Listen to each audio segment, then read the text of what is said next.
Catus Maximus here. This time it's a little review of this Leichtung Workshops router depth gauge. Patent pending. It looks like it's crooked. It's actually not crooked. Well, that's a bit heavy to mess around with. It's actually flat. It's just that these steps, as they go over, seem to make it crooked. This is fractional, and we've got 1/8 inch through 1 inch by 16 inch steps. And actually, as compared to another gauge I recently did a video on, which would be the saw depth gauge. This happens to be for either table saws or radial arm saws. You can use these with portable hand saws as well. It's a little bit more finicky to use this type of gauge than it is to use a router depth gauge. This is actually much more handy, particularly in certain situations such as with these little trim routers here, because you don't have a real, I mean, you kind of do, you have a thumb wheel to kind of give you a somewhat of a fine adjustment, but something like this allows you to get a pretty exacting depth. And so with processes that involve, and woodworking, plastic, all sorts of stuff, processes that involve routers many times can actually be surprisingly precise. So something like this will allow you to get a very precise measurement right off the bat, rather than, say, using the micrometer adjustment that's on like a fixed base router, where you get it pretty close, you do your routing, and if it's not quite good enough, you just undo the bolt. These router motors actually kind of thread into a track into the base, and that's why they have this little line that lines up here. So you do that, and then you just do a slight adjustment.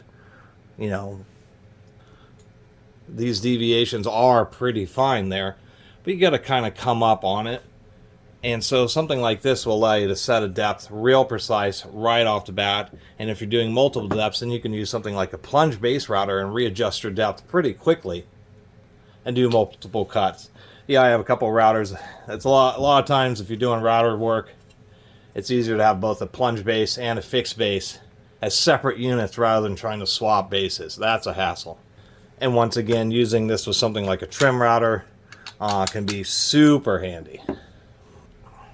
This is stamped, although since it's aluminum, it can be stamped out and still be super accurate. So if we take a look at the 1/2 inch section here, see, I don't particularly trust this end of the, actually, did I have that zeroed? I did. I don't particularly trust this end of the Harbor Freight for some reason, because whenever I use it like this, see, I get 491 there, 496. I never get quite the same measurement as if I do it quite like this. If I bring this down just like that, there, I'm getting 501 there. And it happens just to be with this particular Harbor Freight set. If I do the 1/4 inch here,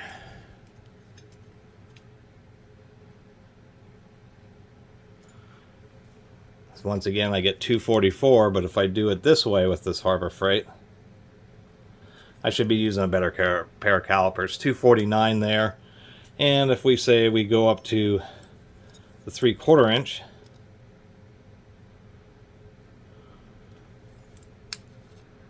$749.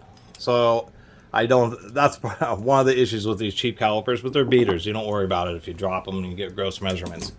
Anyway, stamping it out can easily be within the thousandths of an inch. Something like a plunge base router, even though I have a much larger bit than that would fit in these gaps. Let me zoom out just a little bit here.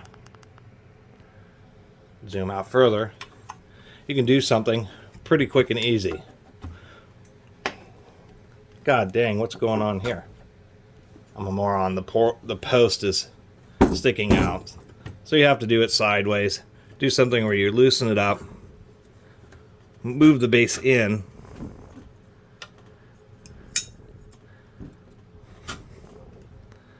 Find your adjustment here. Since I don't have a lot of protrusion on this bit.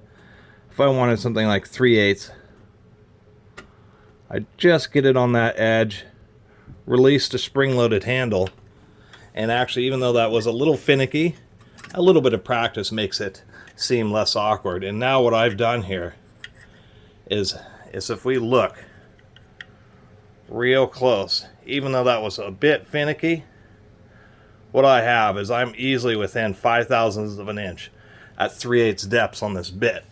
And even being fiddly, it only took me a few seconds on this plunge base router. Although admittedly it'd probably be a little bit easier on a fixed base, but if you're doing a whole bunch of work, then something, or a whole bunch of repeated depth adjustments, something like this once again could be pretty handy. Also, if you have router tables where you have a router mounted upside down, in a table, something like this will also prove just as handy. And that's what I really like about it. I think the worst aspect is actually being aluminum, since any worthy router bit's going to be carbide. This thing will get nicked up pretty easily. So I think they should have made it out of, charged a little more, made it out of hardened steel. Also, having silk screening on it, not good, because that's going to end up wearing off. Pretty much you'll want to get a really small stamp set and stamp the sizes so that they are a little bit more permanent, which is something they also should have done from the factory. But I thought this is just an interesting idea. And for somebody like me who's not real experienced with using routers, if I want to have something that's a 1/4 inch or any particular depth, I can set that depth using this gauge, and I know it's going to be really accurate. So when I put in, if I do a slot in a piece of wood, and then do a rabbet, which is just cutting a kind of a rabbet where you cut a notch on the end of a piece of wood, that's a 1/4 inch. So they're both going to fit really accurately and really tightly. And so that's what I liked about this gauge. I don't know why I talked about it so long. I'm kind of getting more wordy. Guess I need to make some friends or something. Anyway, my little review of this Leichtung router depth gauge. Never seen or even thought about one of these before, but was kind of enamored with it. Anyway, I really appreciate everybody who's been watching and subscribing, and if you haven't subscribed, please do. Till next time, Catus Maximus out.